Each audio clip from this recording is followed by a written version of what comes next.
In this New World Aeternum Sword and Shield build video, we'll be covering the Sword and Shield. You can use the sword on its own if you prefer, but keep in mind you won't be able to access the defender side of the skill tree without the shield, and the shield can be used offensively. That said, it's still an option if you're trying to manage your weight. The sword and shield scale both with strength and dexterity, but they benefit more from strength, so if you're planning on focusing on this weapon, I suggest prioritizing strength over dexterity. The light attacks with this weapon deal 100% damage with the final spinning attack hitting for 105%. Heavy attacks do 120% damage, and charged heavy attacks reach 160%. One thing that really sets the Sword and Shield apart for me is their ability to deal multiple types of damage: strike, slashing, and thrust. Regular light attacks are slashing, while heavy and charged attacks are thrusts. Some skills are slashes and some are thrusts, and any shield attack is considered strike or blunt damage. This versatility makes the weapon set great for handling a wide variety of enemies. There are also 3 different types of shields in New World Aeternum, and they operate similarly with some slight differences. Round shields are the lightest with the lowest block stability but highest damage. Block stability determines how much stamina is consumed when you block an attack. Use this shield type if you plan to maximize your damage with defender skills, which is ideal for questing or 1v1 PvP, but not so great for tanking in expeditions or larger scale PvP where you might need to block a lot. Kite shields are twice as heavy as round shields, have 10% more block stability, and deal about 10% less damage. They're a solid middle ground between tankiness and damage, and are best used by those who plan to play a mix of offensively and defensively when playing Sword and Shield. Power shields are twice as heavy as kite shields, which is a lot, and have 10% more block stability than kite shields, but do roughly 10% less damage.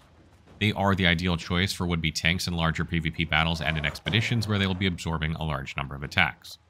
The pros of Sword and Shield are that they have a balance between offense and defense, they have high survivability, they're great for tanks, and they deal many different types of damage. The cons are that their damage output isn't as high as some weapons, and they have very few AoE skills. Starting with the Swordmaster tree, this one focuses on boosting and dealing sword damage. If you're using Sword and Shield while questing and want to increase your overall damage, this is naturally the tree you'll invest in. The first skill in the Swordmaster tree is Upheaval, which deals a whopping 200% weapon damage. You gain grit when casting this skill, which makes it so you can't be interrupted. Progressing this skill line gives it a damage increase when used on crowd-controlled targets, which is great for following up a shield bash, for example, and a passive that allows you to get a 25% cooldown reduction to other sword skills when it lands, which is handy. The downside is that it has a very limited range with a cooldown of 17 seconds, so it's not really spammable. Next is Whirling Blade, an AoE ability that lets you hit multiple enemies at once 2 times. It deals slash damage, making it effective against a variety of enemies. Progressing this skill line allows you to get a bonus when you land a hit depending on your armor weight. Light inflicts 15% rend on your enemies, reducing their armor. Medium increases your stamina regen for 4 seconds per hit. And heavy inflicts your target with 16% weaken. It also reduces the skill's cooldown by 5% with each successful hit. It's useful in PvE when pulling groups or even in PvP against small to medium-sized groups, and its chance to inflict debuffs depending on your armor weight, being somewhat spammable, is very useful. The final ability in this tree is Leaping Strike, which lets you lunge forward to close the gap.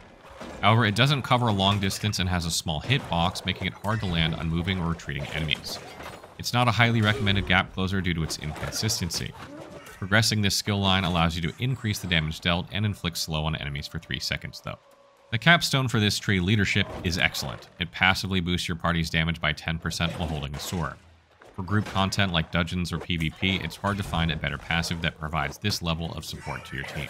Moving on to the Defender tree, the first skill is Shield Bash. Shield Bash is a crowd control ability that deals strike damage while staggering and stunning enemies, plural, making it effective against undead. It stuns while dealing damage, which is useful in PvP, especially in one-on-one situations. You can stun your opponent, heal quickly, or perhaps use Upheaval for increased damage. However, it has a smaller hitbox than you'd expect, making it a bit tricky to land. In dungeons, if you're tanking, it's taunt gem compatible, so it's also a good way to taunt the target, like when you need to draw the boss's attention again. Progressing this skill line increases the threat generated, as well as giving a bonus based on your shield type.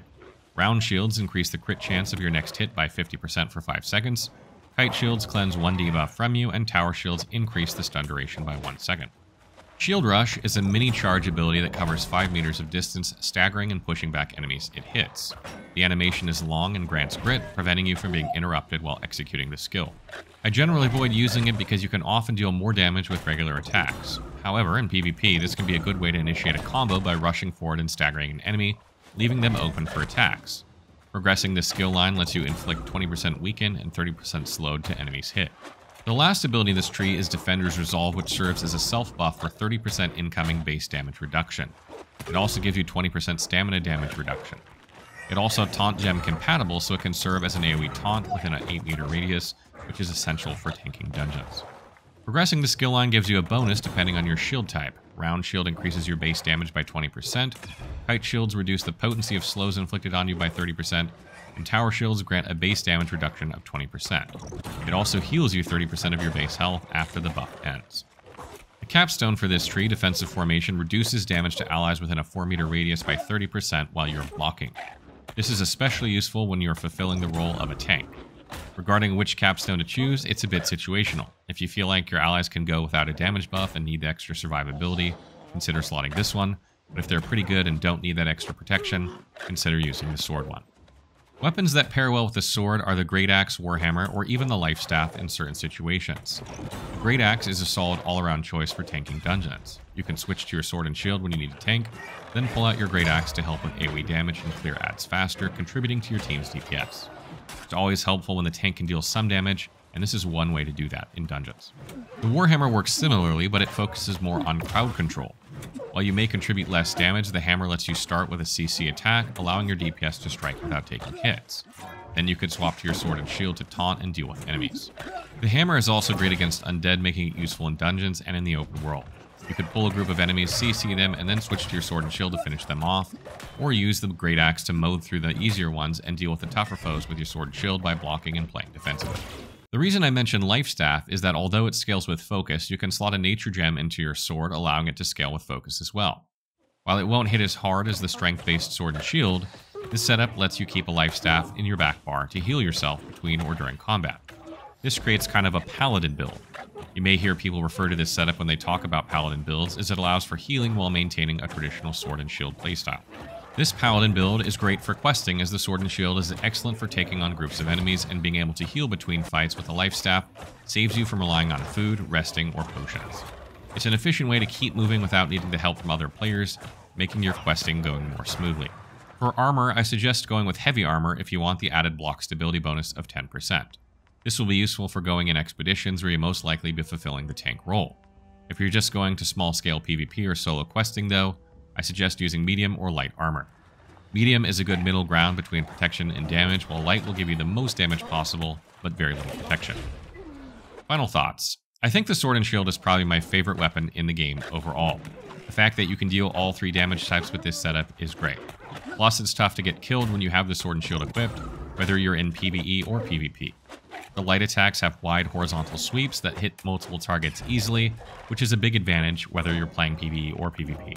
That said, it's probably better suited for PvE than PvP because the damage can feel a bit lacking in PvP.